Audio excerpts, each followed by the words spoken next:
ya milele kombolewa Mwokozi alipojitoa.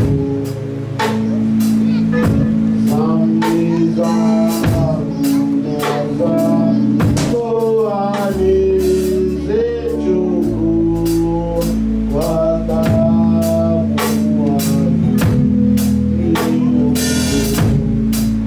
Dhambi zimetulikwa msalabani alipojitoa Mwokozi.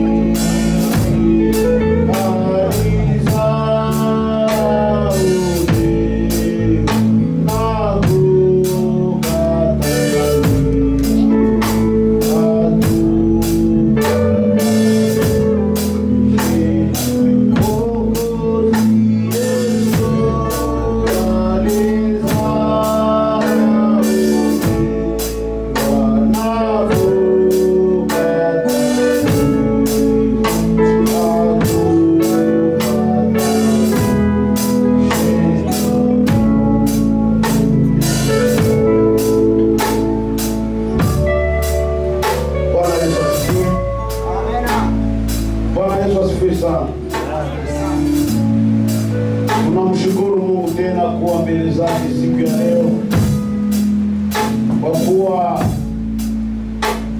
si kwa sababu tumefanya kitu ili tuonekane mbele yake, lakini kwa neema yake tu. Neno la Mungu linasema kulala na kuamka sio kwa nguvu zako, lakini ni muujiza wa Mungu.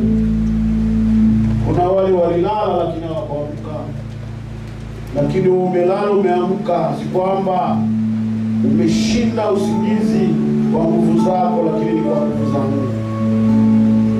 Jina la Bwana libarikiwe. Tunashukuru Mungu kwa wote wameingia, na Mungu awabariki. Na bila kupoteza muda tutasikia neno la Mungu, na tutasoma katika kitabu cha Samueli wa kwanza sura yake ya kwanza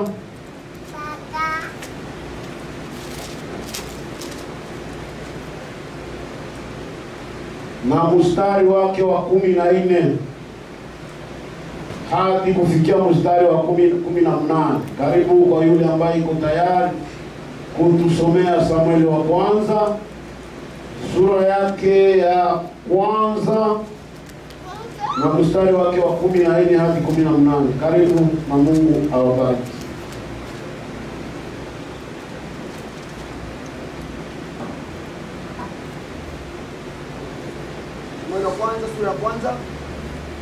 Sura ya kwanza mstari wake wa 14 hadi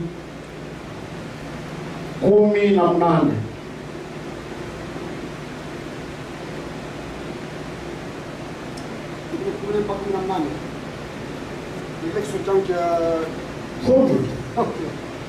Tutasimama kwa kusoma neno la Mungu. Kwa jina la Yesu Kristo nasema hivi: Ndipo Eli akamwambia, "Je, utakuwa mlevi hata lini?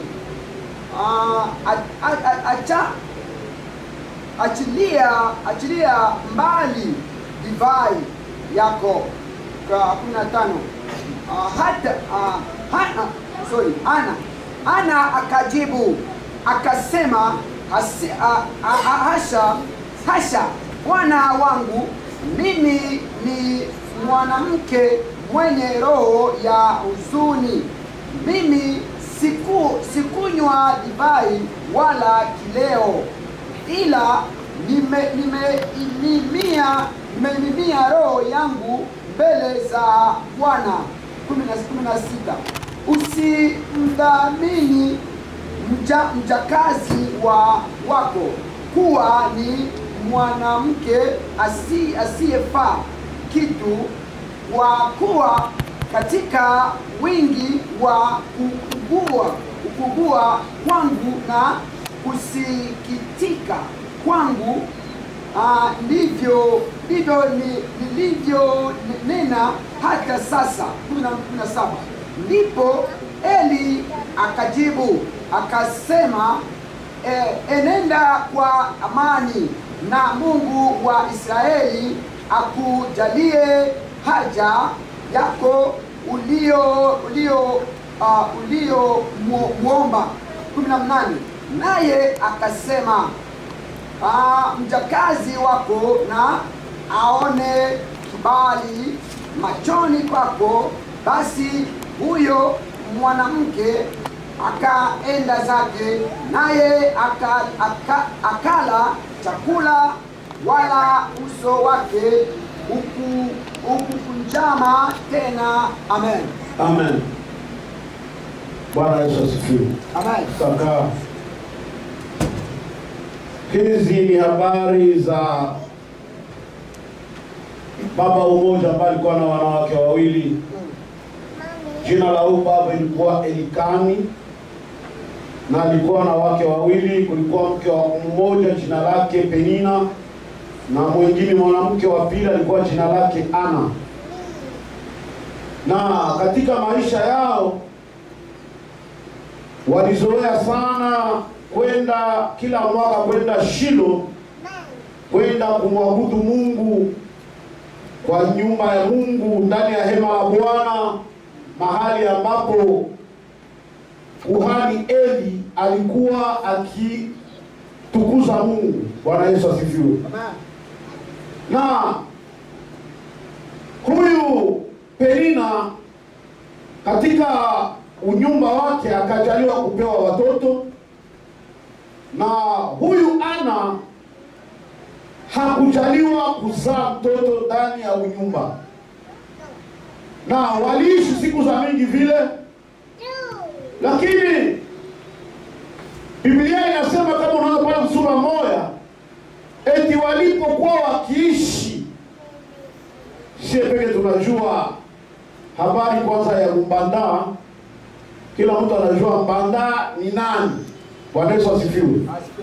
Mbanda ni kama adui ya Mbanda yake, si vile? Sasa inafika hatua huyu Mbanda mmoja azale na huyu mwingine anazala, sio bado tunajua nini tatokea pale. Huyu ambaye alikuwa akizaa alikuwa mtu wa kuweza kumshimanga sana huyu ambaye hazalaki. Wakikutana hakuna ingine kitusi, hakuna ingine sababu yake ni kwamba wewe unakula vya bure. Bwana Yesu asifiwe. Mungu atusaidie sana. Na hii ilikuwa kabisa huzuni sana kwa maisha ya huyu mama. Lakini Biblia inasema huyu Elikani mume wake alikuwa akimpenda huyu Ana tena zaidi ya huyu ambaye anazaa. Kwa sababu gani nasema vile? Biblia inasema alikuwa wakati wataenda kule, ama wakati anataka kununua kitu, ama kwa kupana, sababu vile anaweza pana mwanaume anapana kwa wake zake, alikuwa anagawia huyu bibi mwenye anazaa sehemu moja na watoto wake anagabulia kila mtoto sehemu moja. Lakini kwa Ana alikuwa anafanya sehemu zile ambazo aligabulia wale, yeye anampatia mara 2. Mungu atusaidie sana. Lakini mpaka pale nadhani usiwaze kama wakati huyu baba anafanya ile anapatia huyu sehemu 2 inaleta furaha kwa huyu mwingine. Inaleta furaha? Hapana, inaendelea kuleta kinyongo na kuendelea kumchukia zaidi na kuendelea kumtukana zaidi, kwa sababu kwanza yeye iko anapewa zaidi ya yeye. Mungu atusaidie sana. Inaleta wivu, japokuwa yeye hazale lakini iko anapewa mingi. Biblia inasema siku moja, kwa sababu kila mwaka walikuwa wakienda huko Shilo, siku moja wakaenda Shilo. Walipofika Shilo, ikafika saa ya magharibi, na wakaikala huko. Huyu mama Penina eti akaingilia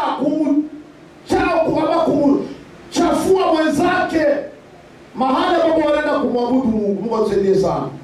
Na ikafika huyu mama Ana akakataa hata kukula chakula ambacho wangelipasha kutumia kwa ile saa, kwa sababu ya uchungu ambayo huyu mbanda yake iko anamuonesha. Mungu atusaidie sana. Akakataa kukula chakula. Mume wake akakuja akamfariji akamwambia, mimi kama mume wako ni zaidi ya wewe kuzaa watoto 10. Aseme hata kama hauzale, lakini mapenzi mimi nakupatia ni zaidi kuliko mwenye anazala watoto 10. Mungu atusaidie sana. Aseme yeye iko bora kuliko watoto 10 wenye mama angelizaa. Lakini mama wanajua hata wanaingia ndani ya mateso ya kuzala, lakini kama mama azale mnyumba, sidhani kama ile ilikuwa neno ya kumfariji huyu mama. Mungu atusaidie sana. Huyu mama aseme uchungu yake ikakuwa mingi. Nikwambie, ndani ya maisha usikatale mtu mwenyewe iko anakutesa. Bwana Yesu asifiwe. Usikatale mtu mwenye iko anakushimanga. Usikatale mtu mwenye iko anakudharau. Usikatale mtu mwenye anajifanya adui kwa kukuchukia.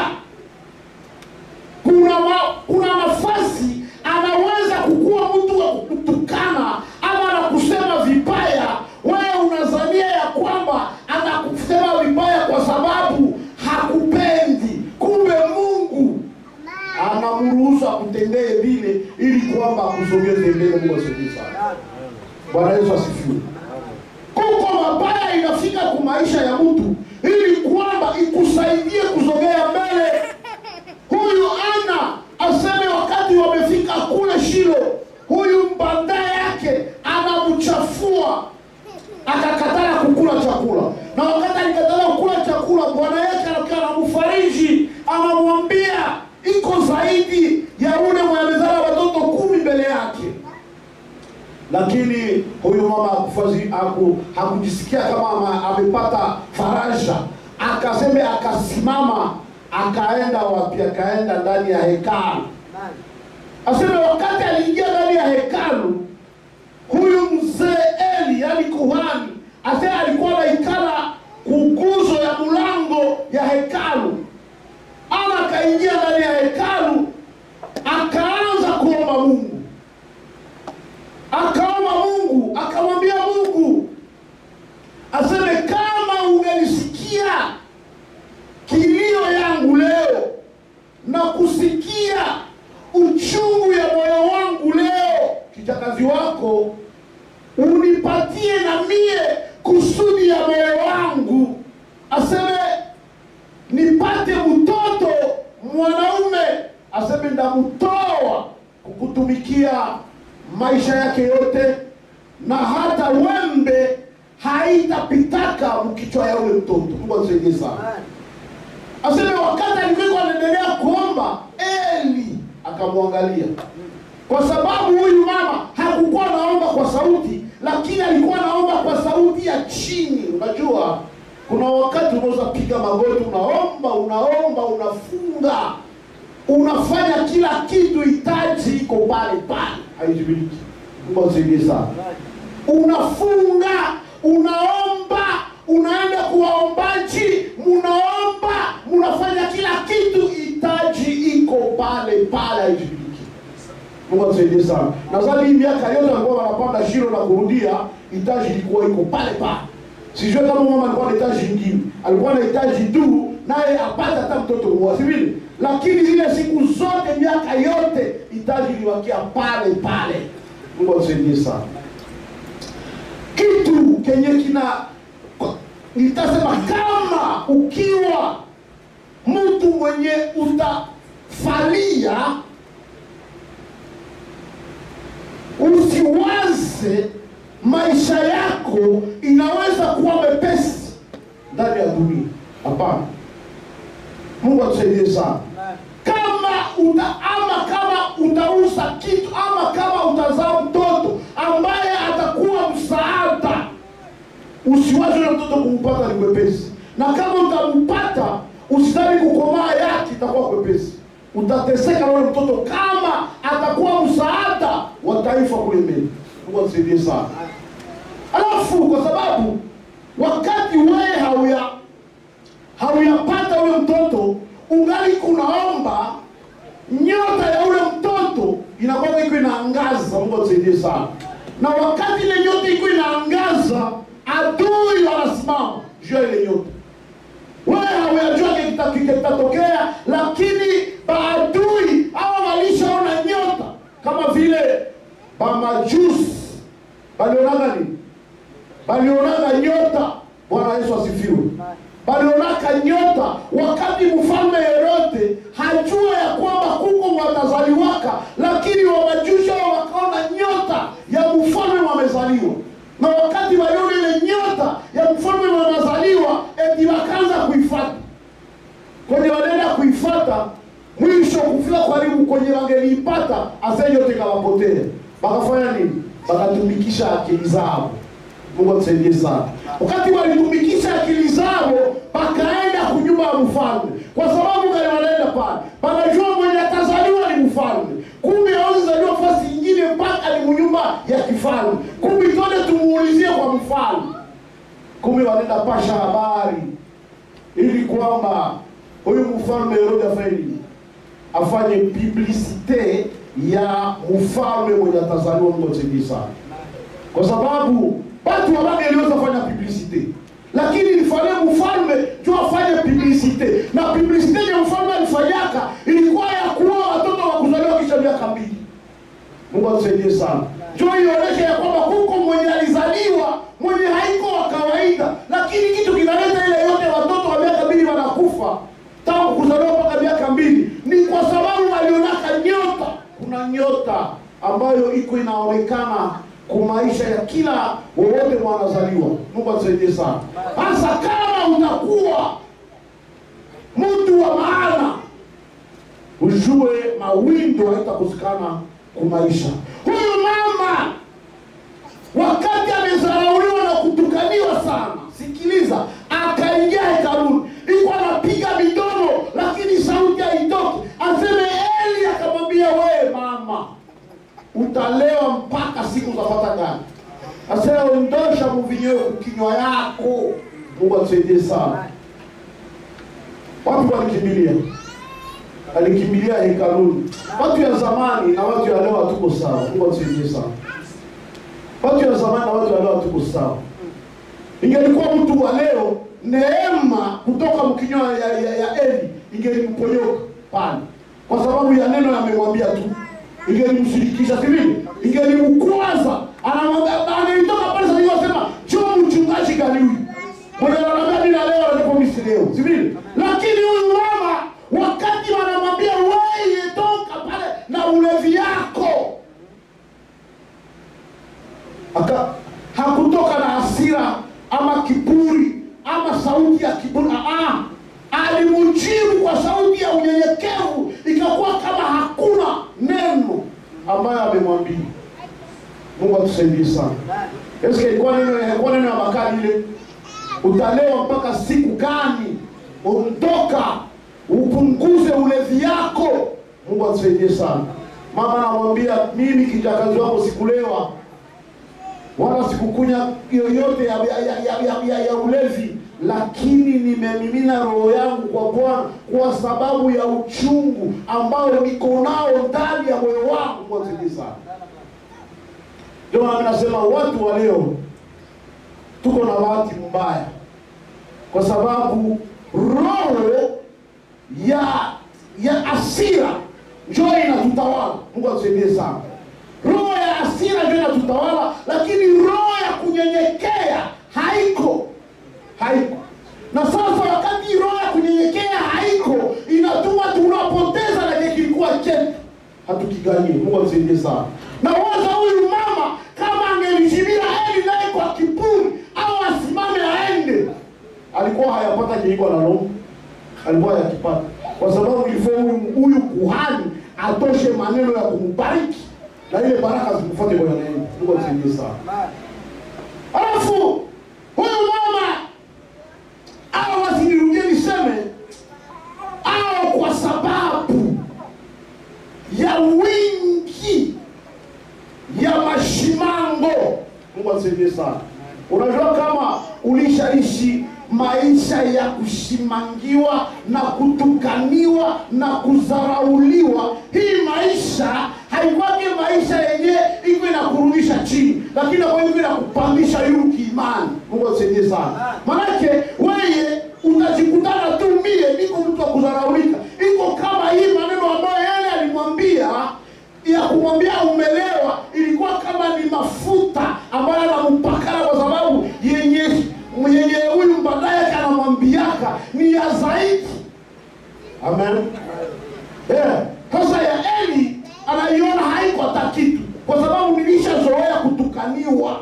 Mungu atusaidie sana. Kuko wakati Mungu akiangalia kama wewe hauko mtu mwenye unaweza kuwa na roho ya kushuka, anajiarangana kutupia watu wakuponde mpaka siku utakuwa na roho ya kushuka na kunyenyekea. Mungu atusaidie sana. Na hapo sasa unakutana ile majaribu na kutoka. Lakini kama hauyakuwa mtu wa kushuka, Mungu anaendelea kupiganisha mpaka ile kiburi kutoke ndani. Mama na waza wakati ile alimwambia, kwa sababu ya mateso hangelipata neno ya kumwambia ya kiburi au asikie kiburi mbele ya huyu kuhani, ataangalia ni fasi yote tu ni sawa. Hata ndani ya kanisa unaweza zaraulika, hata nje unaweza zaraulika, fasi yote unaweza zaraulika, lakini kimoya ujue niko naenda wapi. Mungu atusaidie sana. Jua kama mie nimeenda mbele ya nani, sikuenda mbele ya mtu, lakini nimeenda mbele ya Mungu. Huyu mwenye analeta madharau kwa maisha yako, huyu mwenye anashimanga maisha yako, huyu mwenye anasema sifae, haufae, huyu usimujali, lakini kuna yule ambaye anafaa.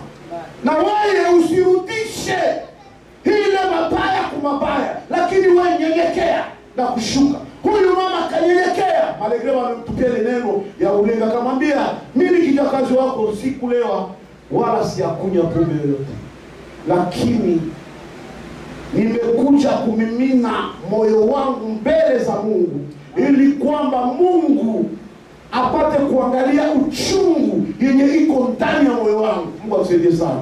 Mimi nadhani uchungu mkubwa yenye mama alikuwa nayo haikukuwa juu azali, lakini uchungu mkubwa ilikuwa matusi. Si vile?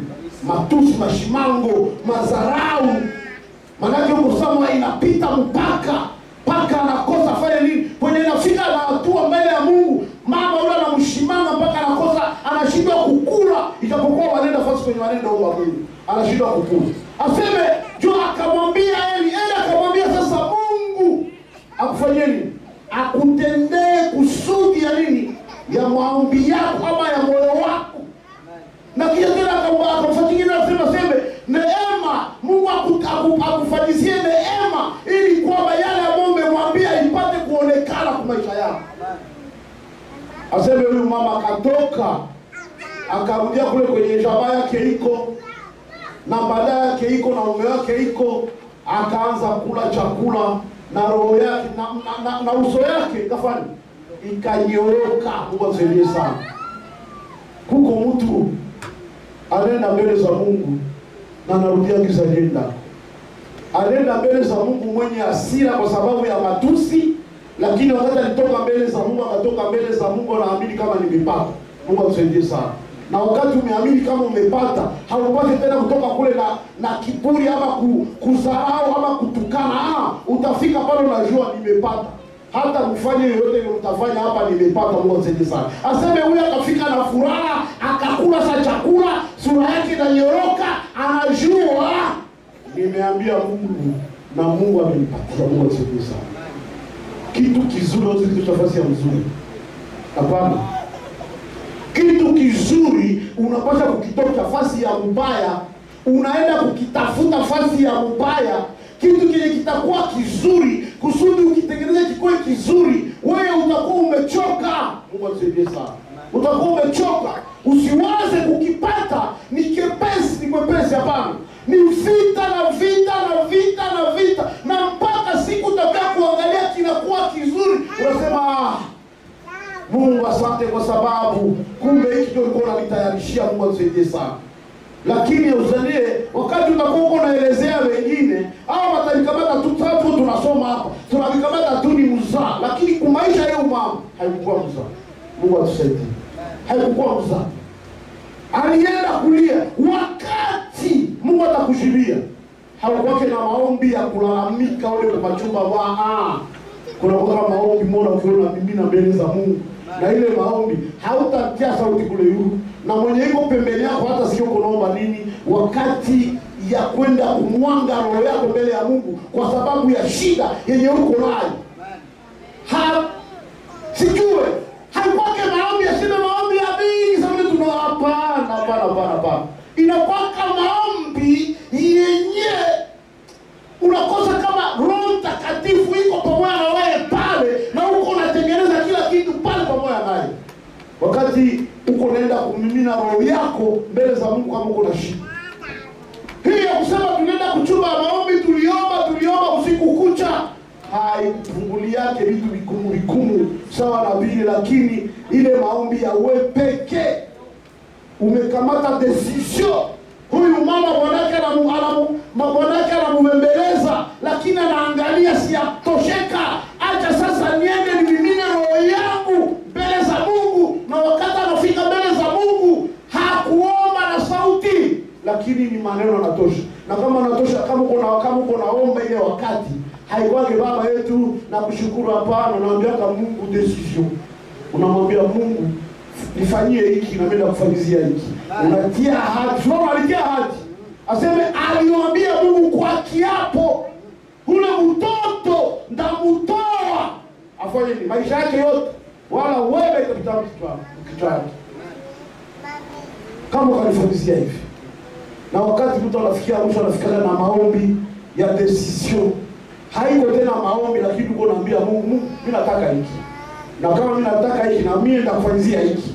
Mimi sitaki hiki kwa sababu hiki kiko hivi, mimi nataka hiki. Inakuwa kama uko naongea na mwenzako, mtu mwenye mko naye pale. Mungu atusaidie sana. Lakini Mungu yeye anakuwa mwenye hakusikii. Utajua kama alikusikia wakati usikia roho yako inatulia, na wakati utaangalia vinatendeka. Sasa wewe ushinde kumali kutimiza. Mungu atusaidie sana. Niwaambie hili neno. Huyu mama asimnyuma pala kapata mtoto. Kisha miaka 2 Biblia inasema akambeba kwa hekalu kumiguru ya nani? Ya Eli, miaka 2. Ndio nawaambia mama wa leo ama Mkristo wa leo ama baba wa leo haiko sawa ile wa zamani. Biblia inaambie wakati alimpeleka kule, alirudia tena kwenda kuuliza mtoto unaishi huko wapi. Mungu atusaidie sana. Wale wataweza vile? Najua wale kamoya. Mama wale wataweza vile? Mimi naangalia mama Rema. Wanaume sana huyu. Ase dalili ya kukula, mimi kama alikula hapi leo. Sasa namjuliza sasa.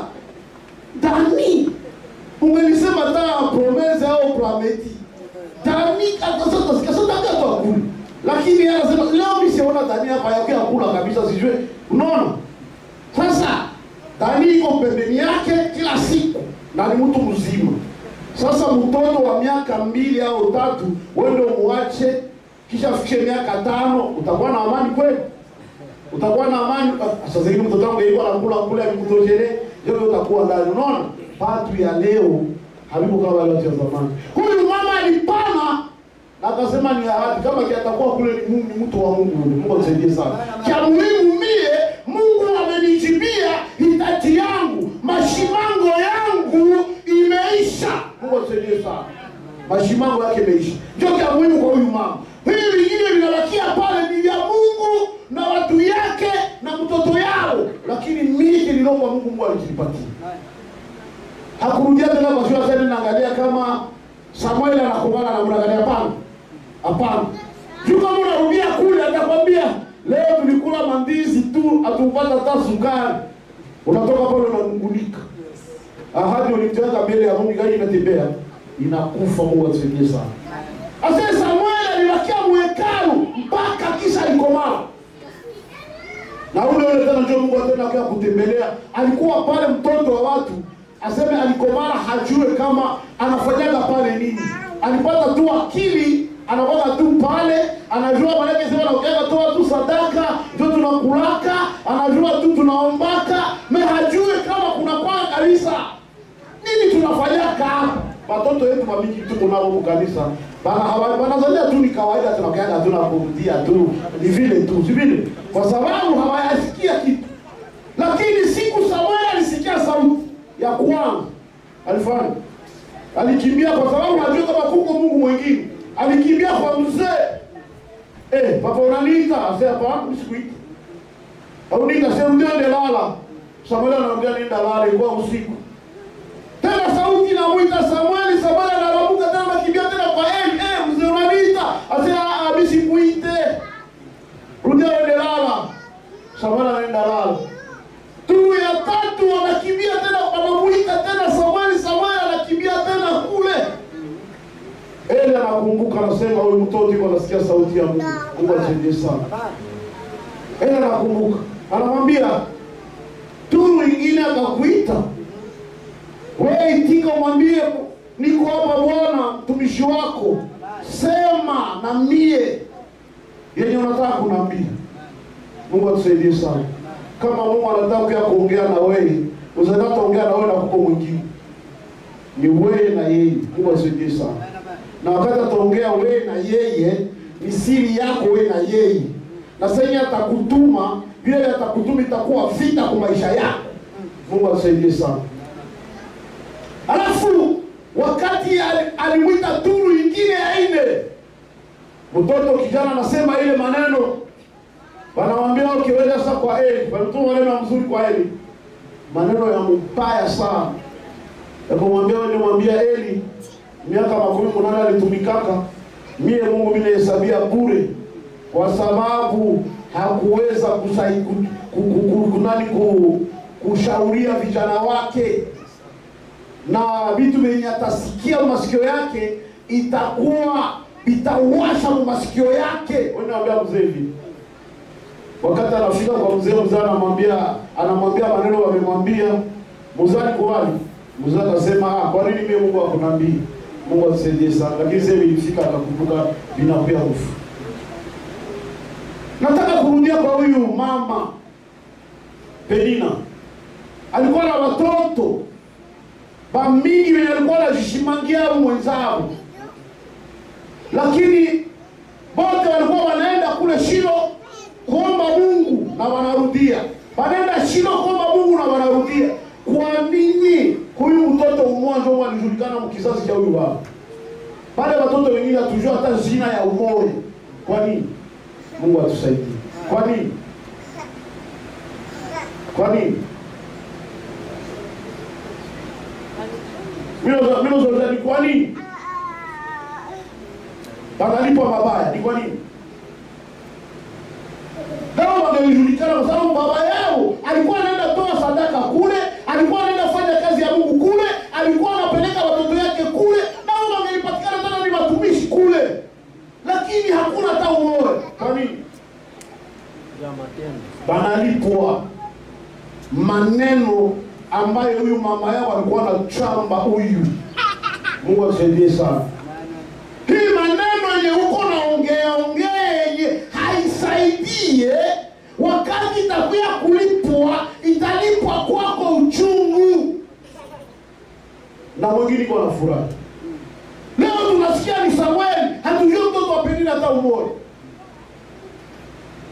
Kwa sababu mashauri ya huyu Penina ilikuwa mabaya kwa watoto, kwa kuweza kudharau huyu mama yao mwingine. Na wakati watoto wanakomala biko wanapewa mashauri ya kudharau watu, Mungu haiko katikati ya wale watoto. Kwa sababu mashauri yake yliko wanawapatia ni mashauri mabaya. Kama unaangalia hata Eli wanamwambia umeshindwa shauria watoto. Sasa miaka 15 na kufa bure. Hakupatia watoto shauri. Mashauri mabaya. Huyu mama na Eli wote wanakuwa sana wanakutaniwa kwa kitu kimoja kwa sababu ya mashauri. Tunajua habari za mbanda. Hata mtoto anazaliwa yake hana roho mbaya kwa ndugu yake, mama mwingine, lakini huyu mama ataingiza kwa huyu mtoto kitu kibaya cha kuchukia kwa wale wa ndugu yake. Mtoto wa watu roho yake haikuwa ndani roho mbaya. Mashauri mabaya. Tushikaze kwa sababu hatujue kule mbele nani atasaidia. Mungu atusaidie sana.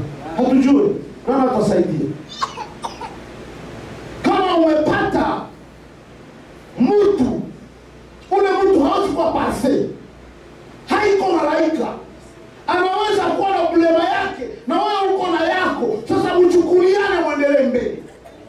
Isikuwe sije ya ulema ya wenzako.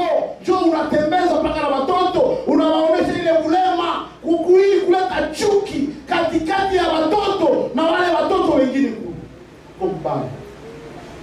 Kumbaya. Kama uko na magumu yako, siku moja nasema bazazi ya zamani, magumu yao, unakutana ndio yuko wanapana mashina kwa watoto yao. Na kule mbele wale watoto wanakumula zile shina siku zinawafuata za mbaya. Mateso, mahangaiko. Manake yeye na bibi yake wanahangaishanaga kupigana mangumi kila siku munyumba. Sasa ndio wanazana mtoto asema mahangaiko. Mateso. Manake bibi yake anamtesaka. Mungu wangu. Mungu atusaidie sana. Hila inaleta mashina. Hawa watoto wanakufa nini? Hii mashina. Juzi hapa Dimache ndio niliwaambia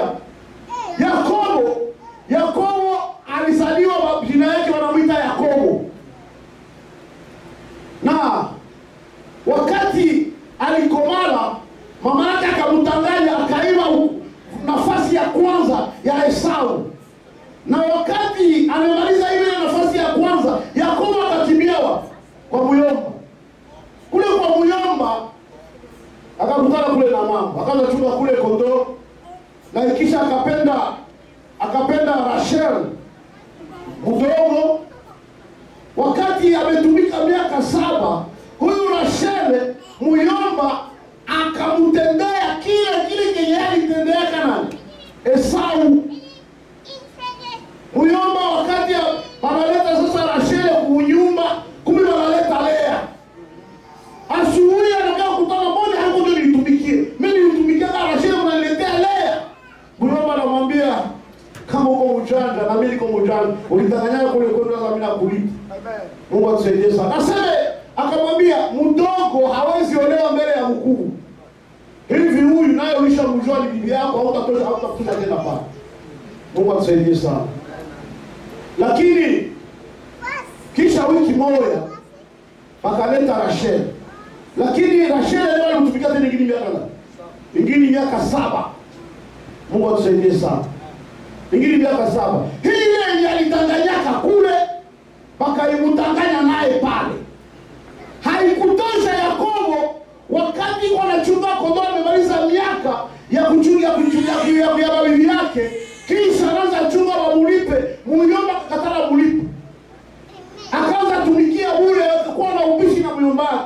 Kisha muyomba akamwambia, "Okay, sasa mimi nataka nikulipe na kukulipa yangu ni hivi. Kila kondoo itakwenda zana ya madoa ile ni yako. Na ikazana ya place au hivi manake ndio noire au white au ile ni yangu mimi muyomba." Yakobo akasema wao ujue wachanga kwenye liko. Mungu atusaidie sana.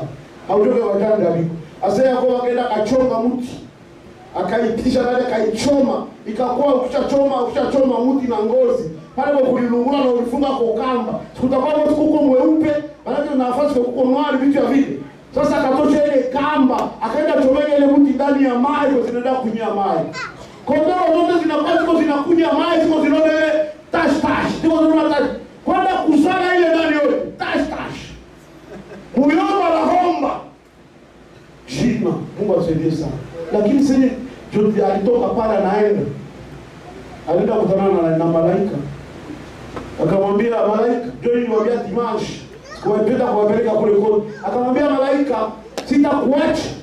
Kwa kufeli, unibariki. Na wakati walipigana usiku kucha, Yakobo akamwambia ni malaika akamuuliza asubuhi, jina lako nani? Akamwambia jina langu Yakobo. Mwingine akasema ile ni ujanja. Sasa hutaitwa tena Yakobo. Banashanje jina yake. Ndio nakwambia, bazazi ya zamani wanakutana jina wanazipatia watoto kufuatana na mateso yuko na kitandani. Au wanazania wamejiporesha mateso, kumbe wanawewesha tena kizazi kinakuya ile mateso yenye hao walipita hapo. Yao yenye wanapatia watoto inakuwa zaidi juu ya shida zinazowapatia. Mungu atusaidie sana. Huyu Penina mafundisho alipatia watoto yake juu ya ubanda, ikatuma Mungu anawakatala. Hakuonesha hata mtoto mmoja wa Penina naye akuwe atawaza hata mtumishi mkanisa au jina lake lijulikane. Kwa sababu ya nini? Mafundisho mabaya ambayo huyu mama alipatia watoto. Lakini Ana wakati alimaliza zao mtoto wake kisha miaka 2 anapeleka kwa kanisa. Bingine mimi sijui. Inabakia ni ya Mungu. Mungu atusaidie sana. Samueli mpaka leo anasemewa. Akakuwa kuhani mkubwa wakati Eli amekwisha kumaliza kazi. Samueli akalamuka. Akapeleka kwa taifa la Mungu mpaka siku yenye walimuomba mfalme. Huyu Samuel ndio mwenyewe aliombea mfalme wa kwanza wa Israeli. Mungu atusaidie sana. Na huyu mfalme wa Israeli kwanza alikuwa anaitwa nani? Sauli. Na wakati Mungu alikatala huyu Sauli, huyu Samuel tena Mungu akamtuma kwa nyumba ya Yese kwenda kuombea Daudi. Na Daudi ndio kizazi mpaka kikatembea mpaka kwa Yesu. Na mpaka leo tuko tunatumikia neema ni kupitia mafuta ya huyu ambayo alipatia Daudi ndio ikapeleka ikaendelea vile. Mungu atusaidie sana. Unaangalia mtu wa maana, mwenye atakuwa wa maana anakuwa na historia kwa maisha yake. Na hii historia kusudi uitengeneze utapita mshida. Na hizi shida ndio ziko zinajenga historia ya maisha yako. Sasa watu ya leo tunakatala, hatutaki vile. Hatutaki vile. Wakati tunakatala vile, tunakatala na yote vile tulipaswa kufanya maisha yetu. Mungu atusaidie sana. Sijue kama na huyu mama kabisa alikuwa na furaha sana kukatoto kake tu kamwake yalizala na kakatoa kwa Mungu. Asikone nikio kwa nazunguruka saki nzuri hiyo kwa nazunguruka na kwa nafurahi pale. Anaona kama mtu anazunguruka hapa, anaona tu anafurahi vile. Lakini sasa haugaonake. Kwenye udhorogoto wakati ni wa huzuni. Wa huzuni mtoto wangu kwa ikule, mtoto wangu anaisha ikule. Mungu atusaidie sana. Ndio kwa maana jua kama kitu cha mzuri hakitoke fasi ya mzuri. Kitu cha mzuri kinatoka wewe umekata jasho. Lakini cha muhimu jua kutembea na ujue kushauria. Na kama mtu anakuchukia, nimeanza na hili. Kama mtu unaona yuko anakuchukia, wewe usijiulize na kuchukia juu ya nini. Wewe piga magoti, uone saa zingine yuko anakuzogeza. Kama huyu mama hangeli mchambaka pale kwa kanisa kwenye walieni. Ana hangelitokaga pale sasa nenda omba Mungu na ile roho kuimwaga mbele za Mungu hapa. Lakini kwa sababu alimdharau kule mpaka nakashindwa kukula chakula, sasa kumbe ni essence yenyewe mama anampatia kwenda omba Mungu, na wakati ya kuomba yeye enea. Na wakati alifika kwenda omba Mungu, akatoka mbele za Mungu na majibu ya maombi yake tofauti ya kisi wanaomba na mwanamke na wale na jamaa wake wote. Bwana asifiwe sana. Alikuwa yeye peke, na yeye peke hakuomba na sauti, na wakati hakuomba na sauti Bwana akamsikia na akashimangiwa ili kwamba shetani asimupate aharibishe ile maombi yake, akwazike. Wakati atakwazika maombi yake yaharibike pale. Shetani alifanya ile kazi, lakini mama alitulia. Hata shetani amepitia ndani ya kuhani, sitamjibu kwa hasira, lakini nitamjibu kwa unyenyekevu. Mungu atusaidie sana. Mama wale alisema, uliniona sasa niko nakunywa pombe. Ulikuwa na mimi niko na ikunywa. Uliona kweli niliuzia. Mungu atusaidie sana. Twende kwa majibu na natoka hata pale na kiburi anaenda. Lakini mwingine hakutoka, alingoya akanyenyekea na jua siafikishi. Wewe shetani, toka mjia, mimi niko na njia. Mungu atusaidie sana. Usiangalie kukemea njoo kutosha shetani mjia yako, hapana. Unaweza mtosha munyenyekevu yako na mtosha barabara umetoka. Nilisha kukugundua ni wewe. Sasa na kama ni wewe haiko ndio utatuma misipati bibilia tafuta. Akamwambia Eli, sikulewa kwa unyenyekevu, kwa upole. Na waza Eli nani alimubariki na iko anajikondane. Kwa nini nimeambia mama hili neno? Mungu atusaidie sana. Kwa sababu alikutana venye aliwazia haiko ndio wenyewe huyu mama iko. Mungu atusaidie sana. Ndio maana mimi nasema watu ya leo tuko na probleme tuko nayo kukwazika haikawie kwa maisha yetu. Kaloko nimekwazika. Kaloko nimeshibu. Suku na hekima. Jibu yenye unajua kama hili jibu itasaidia. Unajua Biblia nasema neno la upole linatulizaka hasira. Bwana Yesu asifiwe. Hata kama hasira ilikuwa ku 100 degree, wewe ukajibu na neno ya 0 degree, huyu mtu atatoka kusana shuka mpaka ku 0 kwa sababu ulimshibia na upole. Lakini leo ni moto kumoto. Mungu atusaidie sana. Na wakati ile moto kumoto inakuwa, Ukristo wetu tunakosa valence. Tunakosa tulijue kama tuko wa Kristo, ube tuko wapagani katikati ya wapagani. Kama mpagani atatomboka na wewe unatomboka. Kama mpagani atapigana na wewe unapigana. Mungu atuhurumie sana. Wakati unafanya mariage, kulikuwa papa mmoja president wa mariage.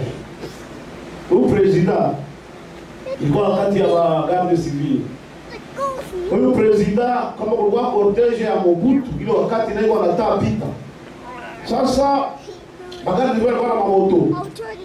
Sasa gari tulikuwa ndani iko tuko mu cortege, si je walifaka nini? Pembeni kwa moto ilikuwa inasimama. Bakia kuna president mariage iko wapi? President mariage kwenda kujipresenter walimpa kofi ya moto lakini. Mungu atusaidie sana. Akaimeza na kisha tena akasema merci. Naendelea mbele na safari. Mungu atusaidie sana. Kama nilishibia hapana nilipatoka. Lakini yafaa imeze na kisha aende. Na mariage haiko yake. Ni mariage yangu. Mungu atusaidie sana. Unaona? Upole saa moya inakupoleshaka kwenye ungelikufia. Kama angelikuwa na kiburi pale hangelipona pale. Kwa sababu wakati siura angekupiga vipasi mpaka tawa anakanyanga na kufa.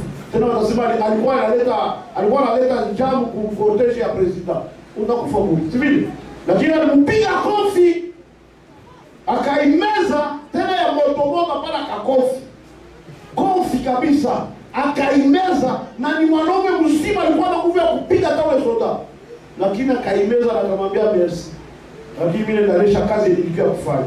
Akaendelesha mariage vijana. Jo yeye president mariage. Hata wakia pale. Mungu atusaidie sana. Jo ile wakati fulani kuna wakati utakutana na kitu kinakuwa kigumu kwa maisha yako, si kwamba kikusimamishe pale, hapana. Lakini wewe tafuta mbinu za kupita pale. Na hautapita pale kwa kujitetea na kinguvu, utapapita kwa upole na kunyenyekea. Mungu atusaidie sana. Kenye kinazaraulika Isa ndio kitafaa kesho. Mungu atusaidie. Tuko na watoto humu, biko tunapita tunawaona hapa wanatusumbua, tunawazarau, lakini kesho Mungu anajua wale ndio watakuwa kanisa. Na sio watatukwa. Sivyo? Na wakati ile Mungu yeye hawazarau sawa sisi tuko nao. Mungu yeye anajua unatakuwa fulani, unatakuwa fulani. Sasa yeye anajua kama biko tu pale, lakini Mungu anajua kila mtu nyota yake. Ndio maana mimi nakwambia kama uko na nyota ama nyota yako iko, pigana isizimike, kwa sababu adui iko pale kwa kuizimisha. Na kama inazimika, kuiwakisha tena ni nguvu. Mungu atusaidie sana. Ni yale ambayo nilikuwa nayo. Huyu mama akanyenyekea na akapata kile alikuwa anatafuta. Katika unyenyekevu utapata kile ulikuwa unatafuta. Huyu mama kama wakati alikatala kula angerudia rafiki yake pale ama au baba yake pale apigane na Mungu, angelipata kitu mbele za Mungu? Hapana. hangelipata. Lakini akajua kwenye mimi naenda mimina roho yangu ni kwa ule mwenye nikafanya Mungu atusaidie sana. Haiko kupigana ndio italeta solution kwa maisha yako. Hapana. Haiko kudharau ndio italeta solution kwa maisha yako. Hapana. Haiko kiburi ndio italeta solution kwa maisha yako. Hapana. Lakini unyenyekevu yako itakupatia kile haiko chako. Mungu atusaidie sana. Itakupatia kile kikubwa chako. Kama uko na baba mkali. Baba ni mkali kabisa na kazi yake ni kuwatukana ovyo ovyo. Mwanakulali ya ule baba katikati ya watoto ni ule mtoto mpole. Ndio anakulala kubiaki. Sasa wale wa kiburi, alishawatukana sasa wewe unaleta mai. Anakataa, unanitukana sasa hivi tena leta ile mai. Wewe unaleta pale sana, wewe unanitukana tena ile sana. Kale kapole kana simama kanaenda leta ile mai. Sasa watakusa mfuko, mwe wataanza patana nani? Ule mpole ndio wataanza pata. Kisha mwingine anamwambia utakula ile kiburi yako. Hapo vile ndio anamwambia utakula ile kiburi yako leo. Mungu atusaidie sana. Na kweli unakula ile kiburi, unaangalia mwenzako anapata nguo ya pia, unabakia na kiburi yako au unataka kujuzia nguo. Kama uko na baba mzazi mtoto mpole, ndio anakuwa mpendo wa huyu baba mkali. Ule mpole mwenyewe wote anakuwa mpendo. Atakuwa yuko anatokea hata kama analewa. Yuko anauliza fulani iko wapi? Kwa sababu anajua ule ndio mpole. Mungu atusaidie sana. Na ule mpole anaweza kupata mbaya kuliko wale wakali, lakini kwa sababu ya upole yake anapata kibali. Mungu atusaidie sana. Ndio tunataka kuuliza Sauli na nani na Daudi. Walikuwa wafalme mbili wa kwanza wa Israeli. Nani walitesa kabisa kufanya madhambi mu Israeli? Nadhani ni Daudi, sivyo? Lakini Daudi alikuwa nini? Anafanya dhambi, panakaa imwambia anashuka. Baba unisamehe, Mungu anamsamehe. Sauli alifanyaga kamoja tu, akashindwa kushuka kwa mkali. Mungu akamwambia mimi nakukataa kwa sababu hakushuka, hakuwa mpole. Mungu atusaidie. Ana kwa sababu ya upole yake, ana kwa sababu ya unyenyekevu yake, ana kwa sababu ya mateso mingi. Ndio ukasema kama unasikia mtu anapita mkipingi fulani akajitetea manake akiakaza. Wakati kina kazi unashindwa kusema. Wanakaa kukuuliza na waambia, huko mwingine unaweza uliza, olia jivie na kuwa machozi ndio unaona. Bwana Yesu asifiwe. Machozi ndio unaona na mwangika, olia majibu kwa sababu ya mateso mingi. Kama ungali kuna jiria manake hauyateseka. Mungu atusaidie sana. Lakini mtu wakati ameteseka hajibi yake tena. Atajibia tena nini?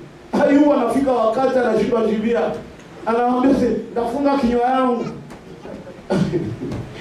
Mtu anajibarura na vikae. Sasa atafuata tena nini? Mungu atusaidie sana. Na atafuata tena nini? Mungu atusaidie. Mwili wanafiki walishikataa. Watu wote walishaikimbia. Sasa atafuata tena, atajibia tena nini? Umeona nyamaze tu, angalie sasa kile Mungu atafanya. Na wakati ilifika pale Mungu akafanya akamponya kwa sababu sasa ameshuka. Mungu atusaidie na Mungu atubariki kupitia jina la Yesu. Amen. Tutaomba Mungu, tutasimama tuombe Mungu. Baba, tunakushukuru kwa maana uko mwema. Tena tunasema asante kwa wema wako. Maana umetupatia neema na kibali hiki kwa mbele yako. Tunaleta kanisa katika vitanda vya mikono yako jioni ya leo. Utusaidie Baba, utuwezeshe.